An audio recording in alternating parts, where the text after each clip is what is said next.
I am Ferdinand Marcos, and I am the President of the Republic of the Philippines. I stand today on behalf of 110 million Filipinos. Hello people, hello words, and hello Philippines, it's me again. Let's Talk Vlog. Shout out sa mga Marcos Loyalist supporters and buong Pilipino sa buong daigdig. But anyway guys, meron tayong upload sa very important goods news update. Ito po ay isa sa mga talumpati ng ating mahal na Pangulo dyan puro sa huling araw niya, no? Sa Csis Asian Leadership, no? Forum with Pangulong Marcos Jr. Alam nyo, yung talagang pinupuri tayo talaga ng mga ibang banyaga dahil po sa napakagaling nating mag-aruga, mag-entertain sa mga foreign tourist dito sa Pilipinas, ano? Yung hospitality, talagang true identity natin yan na talaga namang very friendly at mabait. So pakinggan natin mga kababayan ang talumpati ng ating mahal na Pangulo at sinabi nung isang banyaga, no, na pinupuri ang mga Pilipino, no.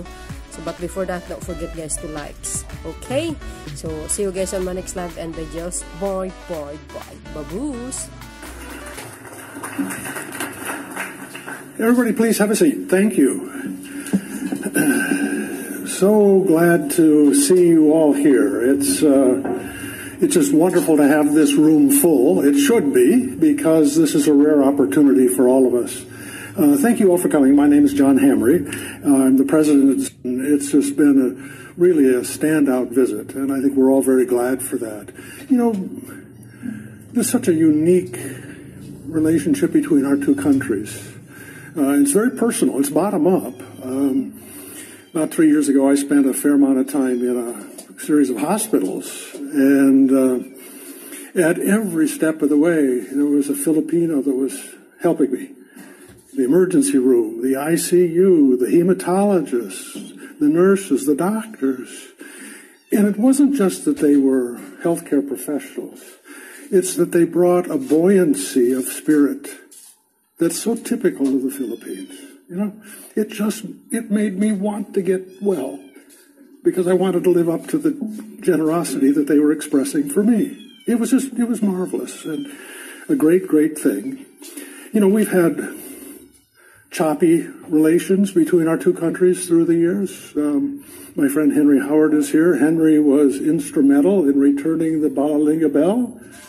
You say to most Americans, they don't know what you're talking about, right? No American knows what that means. Every Filipino knows what that is. We took a bell from a Catholic church as a war trophy, you know, and it took 100 years, I think, to get it back. You know, Henry, thank you for doing that.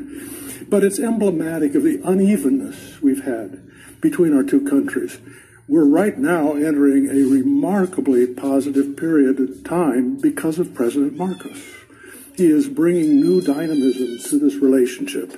And we see each other now in ways where we need each other at a modern time. And it's a wonderful thing. So it's a privilege for all of us. This is his last big event before he leaves tonight. So he's giving us the privilege of talking with him and then also getting his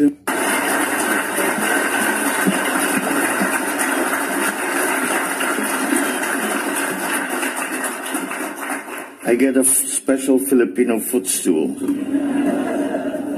So thank you for such thoughtfulness. Thank you very much for the kind introduction from Mr. John Hamry, the President and CEO.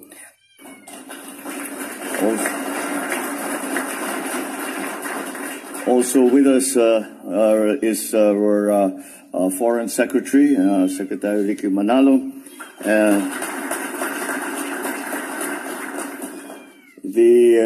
our ambassador who cannot wait to see our plane leave. She has been working on this trip for a year, and I think that we owe him a pat on the back for the very good work, the groundwork that he has put in for us to have, for us to be able to say that at the very least, this visit has been a most constructive and meaningful one. I was just speaking inside before we came out, and we were talking about the trip, and I said, generally speaking, there is a tendency sometimes when we have these official visits or state visits where you make these declarations and pronouncements which are very general and what we refer to as motherhood statements. We have on this trip that has not been the case at all. We have gone into a remarkable amount of detail in terms of the establishment and the strengthening and deepening of relations between the U.S. and the Philippines. I am lucky, however, that these arrangements and these agreements have come about because we have such a very strong foundation of our relationship. And now here we are, the CSIS, one of the world's foremost policy institutions on national security and foreign policy issues. The Secretary stood before you to provide his perspectives, our perspectives, on the Philippines' deep bilateral ties with the United States, as well as our country's place in the Indo-Pacific and in the world. Today, I would like to delve into what I think our two countries and peoples have been and will continue to be naturally drawn to each other. I dare say that in a similar vein, the future of the United States will hold more promise if the U.S. works closely, hand in hand, shoulder to shoulder, in lockstep with the Philippines. The answer is simple and more fundamental even than our almost 72 years of treaty alliance. What truly binds our two countries and peoples is our shared value and our commitment to mutual prosperity. In May last year, a record 56 million Filipinos exercised their right to vote. True to our roots as the first Asian republic, we showed the world once again that the Philippines remains a bastion of freedom in the Asia Pacific. When I came into office, still reeled from the lingering effects of the pandemic and the ripple effects of even the crisis in Ukraine and to the Philippines and to the global economy. My father once said, "Of what good is democracy if it is not for the poor?" He was absolutely right. I'm quite certain that you will all agree that this is the very same principle, a common goal of peace and prosperity for our peoples. We need to work with like-minded partners. It is therefore not surprising that over the past 20 months, in particular, our two countries have seen a steady exchange of official engagements at all levels of government. This includes my first meeting with President Biden on the sidelines of the UN General Assembly in New York, and this visit, the first by a sitting Philippine president to the United States in over 10 years. I do not know quite how that developed that way, as that has not been the case in the past, but we are back on our normal road of partnership, working together, hand in relationship, and where we want our alliance and our partnership to bring us, particularly in terms of addressing the most pressing challenges confronting our two countries today. We noted that the food, water, and energy crises, climate change, terrorism, transnational organized crime, they have all become enormous and complex challenges, not only for the smaller countries such as the Philippines, but even for the large countries and the great powers like the United States. We are grappling with both new and traditional threats to our people's security. Nowhere more acutely felt than in the Indo-Pacific region, and the Philippines sits in emerging challenges. It is because national security is no longer simply about territorial defense. Economic security is national security. After some fits and starts in the nearly 125 years since its independence, the Philippines is poised to achieve upper middle income status in 1 or 2 years' time. We are projected to become the 16th largest economy in the world by 2040. For our more than 100 million Filipinos, ensuring their economic well-being and uplifting their quality of life has always been the priority of this administration. We continue to work on finding synergies and aligning our efforts to sustain our economic momentum and secure inclusive development by expanding cooperation in key areas such as agriculture, energy, infrastructure, to welcome and embrace the U.S.-led Indo-Pacific Economic Framework because of fairness, competitiveness, of inclusiveness, sustainability, and resilience. One could argue that the Philippines and the United States are natural strategic trade and investment partners. The challenge now is to make sure that the IPEF brings about concrete, which goes beyond digital connectivity, which has become the most common use of that word, but to include transportation, include trade, include travel by land, by sea, by air. And in that way, we strengthen supply chains, we build resilience, and we open up access and opportunities not only to the digital economy, but to the other emerging sectors that as yet we have not necessarily totally identified, but will come down and will be something that we will have to face in the very near future. We see a couple of issues that are of vital importance to our economic partnerships. First, the program covers over 2,000 products and certainly can be expanded to cover other products of interest. I do not say this lightly, but the Philippines has much to offer when it comes to economic opportunities that both countries can take advantage of.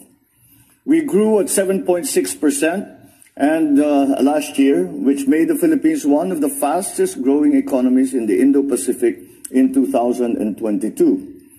While facing global economic headwinds, we are still projected to grow by around 6% this year, and that is the forecast that we are hoping actually to improve on, and another 6.2% next year. We have a young, dynamic, and skilled labor. Our macroeconomic fundamentals remain strong. As the United States actively looks for alternative localization, agriculture, food security, critical green minerals, digital infrastructure and telecommunications, and, as has been spoken about, and in healthcare. We believe that not only do these areas have a high potential for growth, but will also provide the most benefits to our peoples. To advance our common climate agenda, energy and green metals cooperation will be an important piece of our engagement and must be prioritized.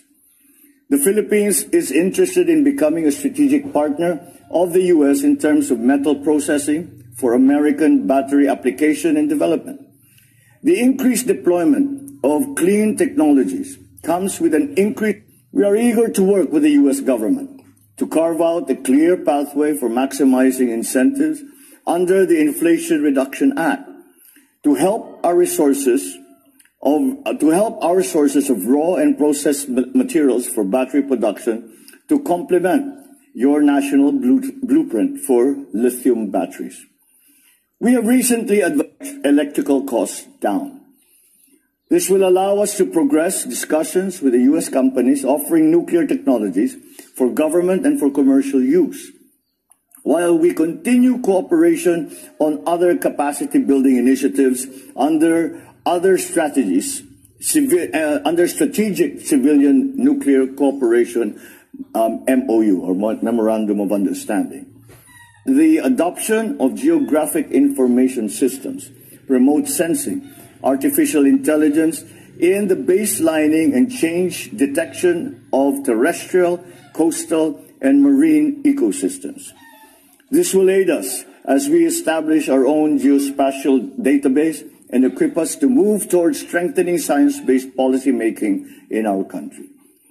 We certainly would welcome discussions on joint action research with the National Oceanic and Atmospheric Administration, or NOAA, and the National Aeronautics and Space Administration.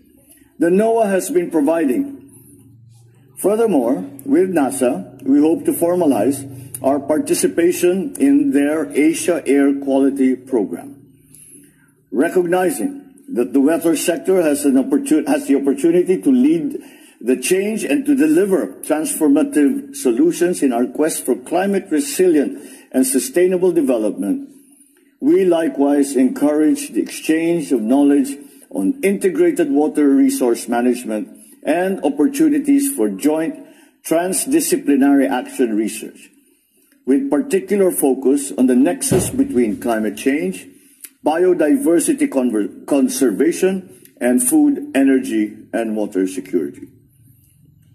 Building on the training of technicians and specialists, including postgraduate education scholarships, providing necessary equipment and implements for the center, and establishing what is envisioned to be the first biosafety Level 4 laboratory in the country.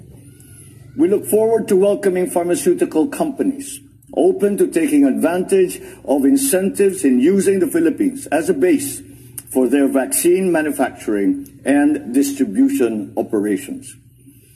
We also look forward to our continued partnership in fighting non-communicable diseases such as tuberculosis, diabetes, obesity.